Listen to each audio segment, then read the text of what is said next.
అయోధ్య శ్రీరామ ప్రాణప్రతిష్ఠ జరిగిన సందర్భంగా ప్రపంచవ్యాప్తంగా ఉన్న భారతీయులు సంబరాలు చేసుకున్నారు.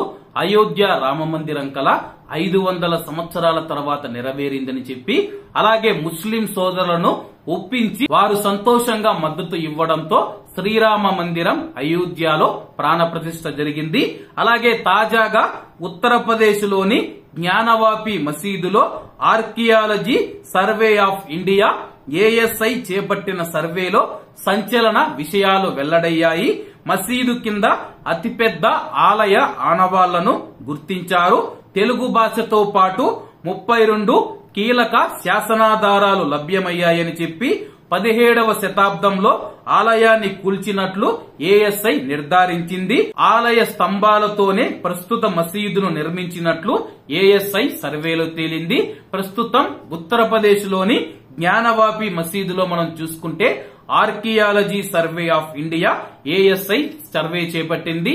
ఈ యొక్క సర్వేలో మసీదు కింద ఆలయ ఆనవాళ్లను గుర్తించారు.